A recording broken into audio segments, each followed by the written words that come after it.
Hello, I am Leslie Nielsen. I am a teacher at Charlotte Mecklenburg Schools, and I am making a public service announcement to show you all the great features that Canvas has to offer. I understand that a lot of people went into resistance mode and trust and believe that when Charlotte Mecklenburg Schools went into distance learning and forced everybody onto the Canvas platform, there was just a lot of freaking out on people's parts, and I was sitting here chilling because I've been using Canvas for I think 6 years, and every year I learn something new and something cool about it. And every year they continue. One of the great things is they do listen to feedback from teachers, so every year they continue to improve the goals and stuff. And I've heard all the complaints. It's not an easy user to interface. I've heard it all.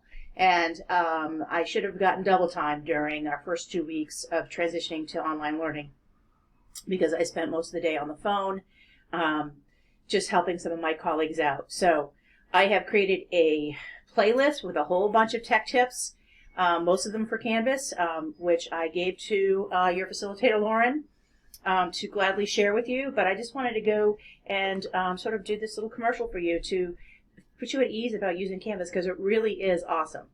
Number one, it talks to PowerSchool. Now, we're not using PowerSchool right now, so it's not a feature I can show you, but I can go back and maybe pull up some a previous quarter's gradebook so you can kind of see how it interfaces. It's so easy.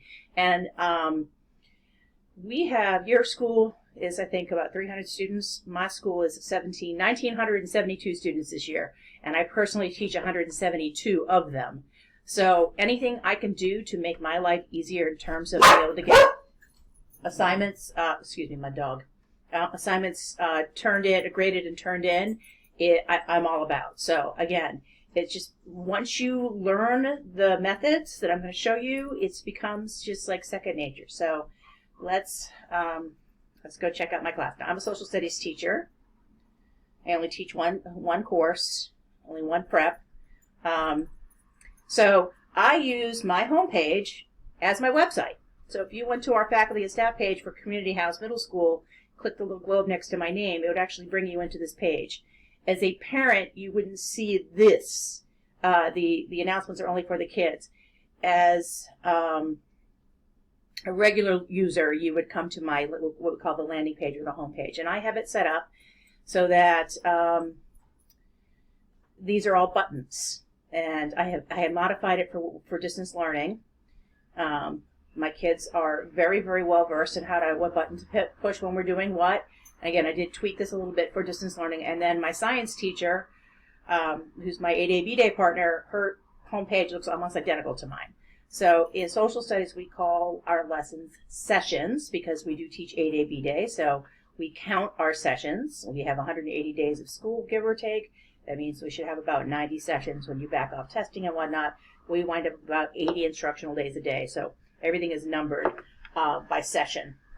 And each session is a module. Now, you can set up modules to be a unit, to be a class period. Right now we're using them by the week. I mean, that's entirely up to you. This is the part where you customize. So when you click that, it brings you to my modules page. Okay? And then you can see I have my lessons in here. And this one has not been published yet because it's for next week. I've already planned ahead. And this is our current lesson right here. Lauren texted me yesterday and asked if you could use this with Classcraft, and you sure as heck can. There we go. We have a quest linked right in here, and then some of the assignments that are due, I have them linked, because every time you do create something in Canvas, you get this little wiki address that you can embed anywhere else, and it'll bring you in. As long as the kid is logged into their NCI cloud, they can get into the assignment. So it's a couple other features of modules that I really like is that you can have some stuff that is required. So as you see, complete all items. So as the kids go through the module, they can't just skip over to stuff, because we all know middle school kids. What was the expression I had? I have kids that are trying to get to the top floor of the Empire State Building without wanting to take an elevator or climb a stair.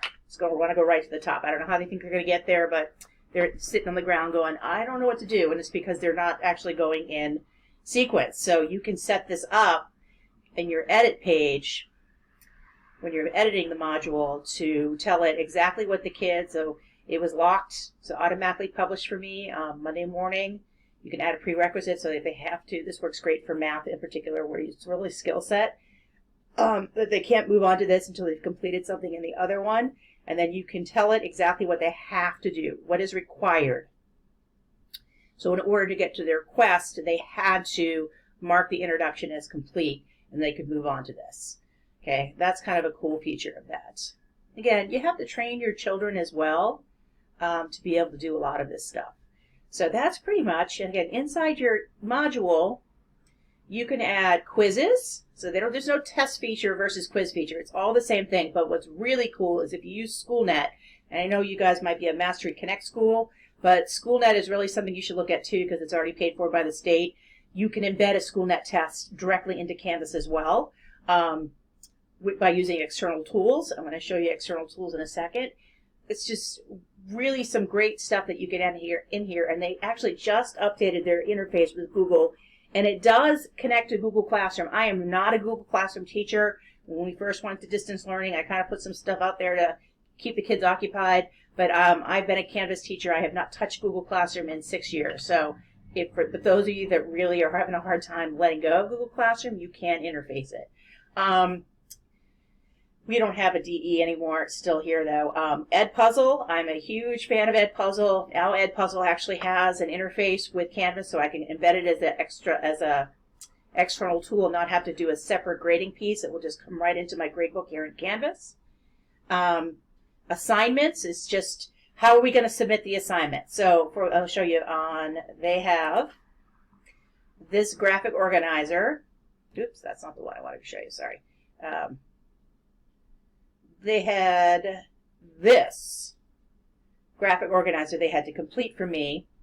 And of course it's snapping on me right now because I'm trying to show it to you. But you set up your Google Drive in your apps, in your settings features to talk to your Google Drive so the kids, when they're seeing this, they can type right in the Google Doc and then just hit submit and it comes to you. There's no extra step.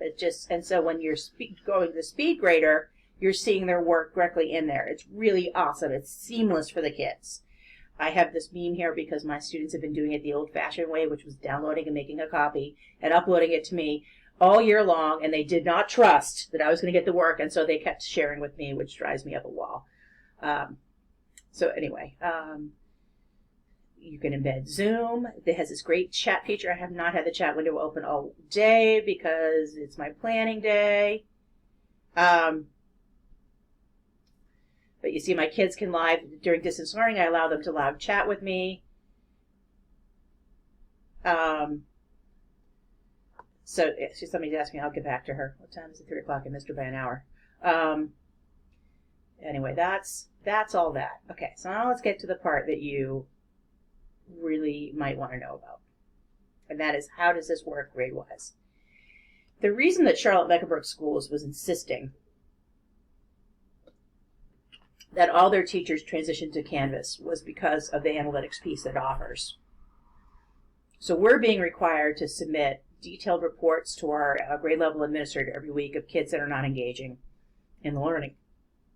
And we've had several children try to lie on us, and I was able to show my receipts just by using my gradebook here in Canvas. So you can do this through People as well. Either way will get you here. But here is, and we're going to just not look, maybe here, let me just, I don't want to do FERPA violations. But we're not doing any actual grades right now, so actually I'm not really showing anything that's...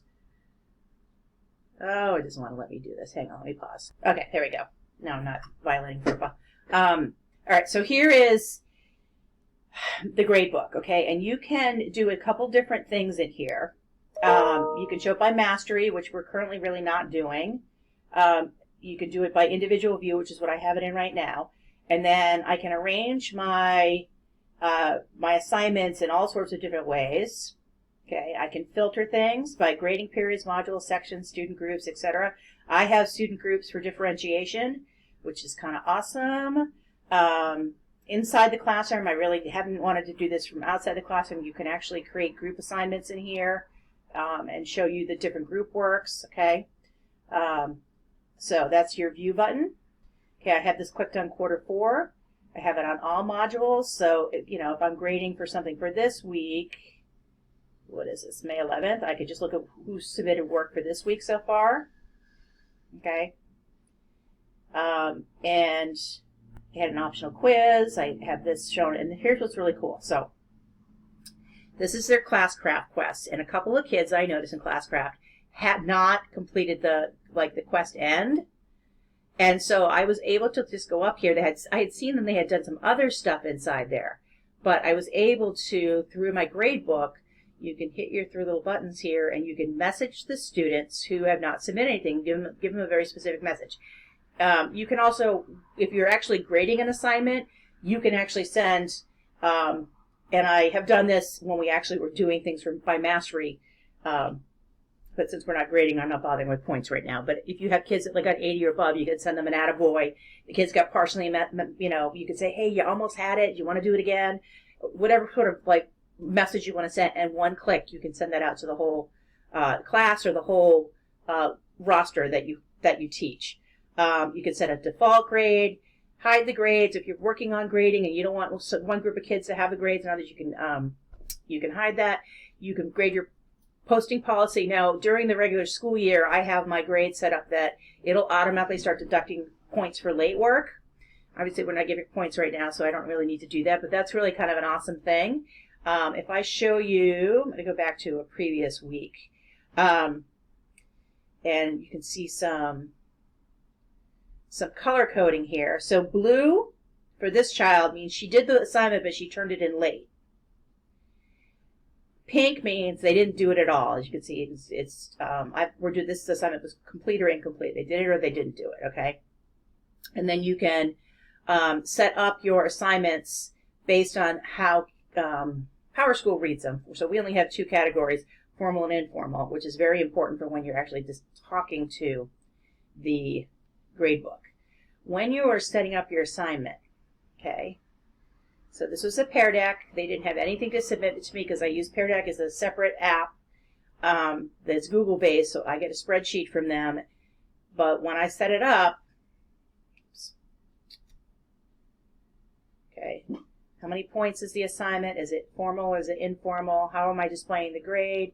Am I counting this in the final grade? And how are they submitting this to me? Okay, are we doing this online? Is it a text entry? Is it a file upload? Which, now that we can do the Google interface, I would stay away from because kids get confused that Chromebooks don't have files. They can, if they're doing something that they're recording something for you, they can send you a meeting recording or whatever. So you've got a lot of different. And then here's the external tool I was talking about, where you can embed SchoolNet, Edpuzzle, Google right in there. Really cool. Assign it to everybody. I typically, during the school year, because I worry about A Day, B Day, will set it up with different due dates, because I see the kids on different days. So all sorts of cool stuff in there. And then available from until. So a bunch of my friends are losing their minds over the until thing, because they're like, well, it's due on the 20th, so I'll make it available till the 20th. Well, guess what? Or it's due the 26th, so I'm going to make it available to the 26th. But we allow the kids to handle late work, so don't fill that in. Lesson I learned this year was I was just leaving it blank, and then I had some kids that were trying to get caught up on all their work at the end of the quarter.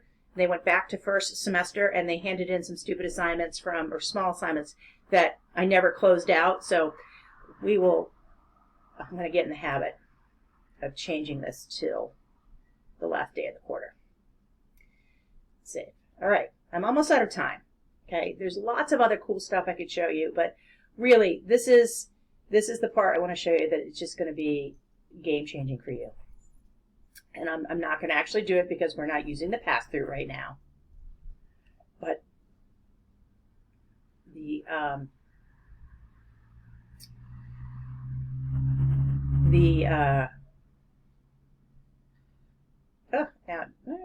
been so long. It's been so long since I've done it. I forgot. Actions. Sync to Charlotte Mecklenburg Schools. I click that button, and there is a way you have to set this up ahead of time, but I don't want to get too far ahead of you. That passes all the assignments that I want them to. up to my grade book. So I hope I've convinced you to not be afraid. And Lauren, I'll talk to you soon.